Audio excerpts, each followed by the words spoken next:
Bringing us up to date with the Christmas Day news now on BBC One, Martin Lewis.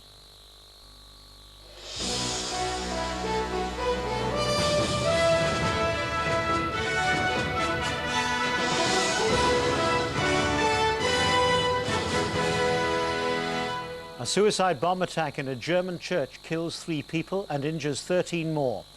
Police hunt for clues to the motive and identity of the woman who blew herself up. The Queen remembers the year's shocking bereavements, but says look forward with courage and optimism. Good evening. German police have spent the day trying to identify the woman who detonated 2 grenades in a church near Frankfurt, killing herself and 2 other women.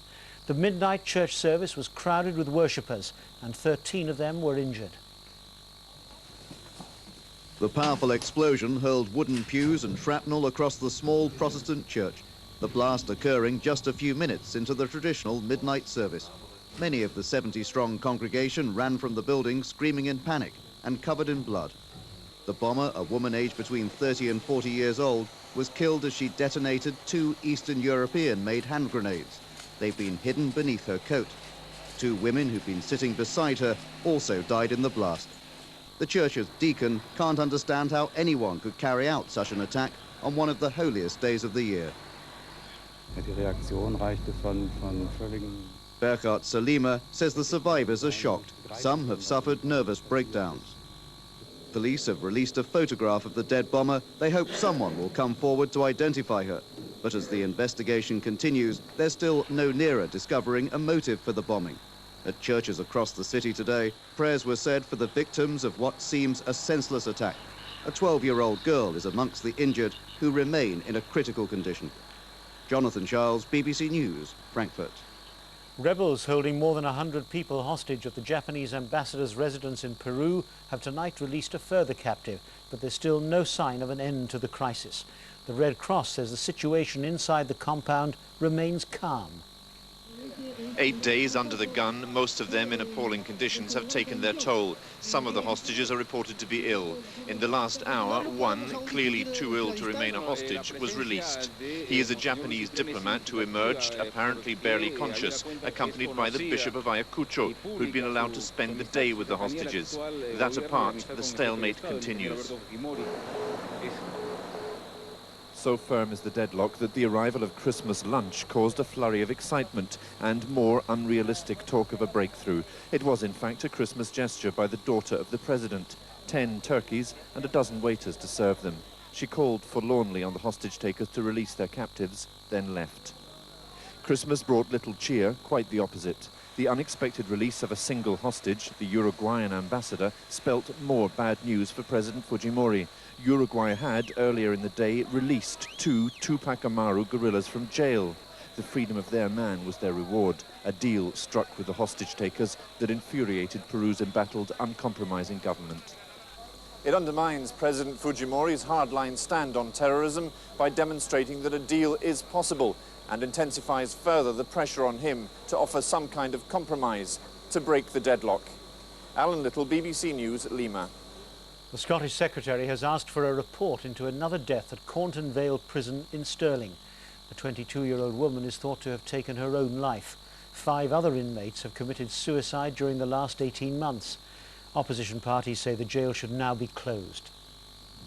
Yvonne Gilmore was found dead in her cell late last night. The 22-year-old had been serving a 3-month sentence for shoplifting and assault. It's understood she committed suicide. Yet another fatal accident inquiry for Cornton Vale Prison. Last month, Scotland's Chief Inspector of Prisons produced a damning report on the jail. At least 3/4 of the women on remand were in need of medical or suicide observation. Drugs were a major problem. Cornton Vale's new governor says much improvement's been made over the last few months, but opposition parties are now calling for urgent changes. The Liberal Democrats say the prison should be closed down. The Scottish Secretary, Michael Forsyth, has asked for a full report into the incident and will meet the head of the Scottish Prison Service to discuss the situation at the prison. Emma Simpson, BBC News. South Wales Police say one of their senior officers is among 7 men who've been arrested as part of an inquiry into allegations of gross indecency at a council-run leisure centre in Aberdare. He's been released on police bail and suspended from duty while the Police Complaints Authority carries out an investigation. The Governor of the Bank of England, Eddie George, has warned that interest rates will have to rise soon if inflation is to be kept under control. In an interview for the French newspaper Le Figaro, Mr. George said that the British economy was showing solid growth, which sooner or later would lead to higher interest rates. He was underlining views expressed in the Bank of England's last quarterly inflation report. The Queen, in her Christmas message, has spoken of the shocking bereavement that has befallen some families this year and of the need to look forward with courage and optimism. The royal family have been celebrating Christmas at Sandringham, where they attended morning service. At the end of a year which resolved some of the royal family's domestic turmoil with 2 divorces, the Queen appears to be looking to the future. She and her family formed a tight-knit group at church, with neither of her former daughters-in-law present.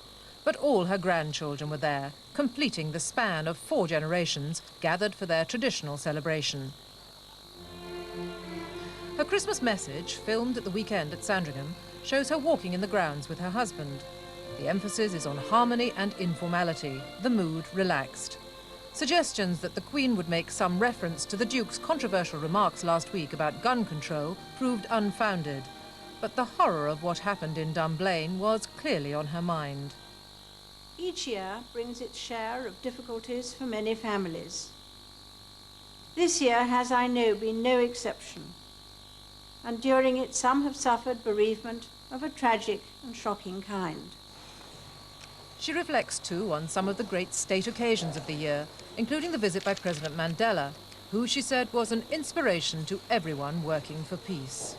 That most gracious of men has shown us all how to accept the facts of the past without bitterness, how to see new opportunities as more important than old disputes, and how to look forward with courage and optimism. Her words carried resonance for her own family, as well as for her broader audience. Jenny Bond, BBC News. In his traditional blessing in St. Peter's Square, the Pope wished the people of the world happy Christmas in 55 languages. But he spent much of his address highlighting the crisis in Central Africa, which he said was taking place amid the general indifference of the international community. The Archbishop of Canterbury, George Carey, focused on the needs of the homeless in his Christmas Day sermon at Canterbury Cathedral. He said the number of people sleeping rough was one of the most distressing sights of the late 20th century. It's been a white Christmas for many parts of the country. In London, a light dusting of snow at 5 o'clock this morning was the first for 20 years and cost the bookmakers over £100,000. A Christmas card seen from London's Hampstead Heath this morning. But for the weather-obsessed British gambler, more crucially it means a long overdue victory against the bookies. Every year without fail, thousands of people bet on a white Christmas. And even though today brought nothing more than a light dusting of snow, the roof of the London Weather Centre provided the all-important evidence. You have to define it in some way that doesn't leave it open to argument, and this is how the bookmakers have decided to define it. One snowflake. One snowflake is enough, yes. It was in 1970 that London last enjoyed a white Christmas, and though there have been payouts for snow falling on Christmas Day in other parts of the country, one bookmaker alone is facing a bill of at least £100,000, a bill which could rise even further by the end of the day. Some people take it very seriously. The biggest individual bet we took this year was £3,500. So somebody's looking forward to a big Christmas payout there? Not yet, because that one was on Birmingham and not London. So he's still hoping that they're going to snow between now and midnight. Other hopeful punters can already make a wager at odds of 12 to 1 on a white Christmas next year. John McIntyre, BBC News. And that's the BBC News tonight. Good night.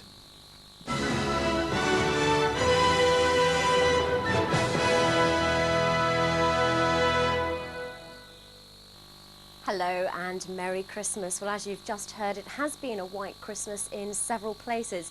Newcastle, Manchester, Norwich and the first snow in London for 20 years.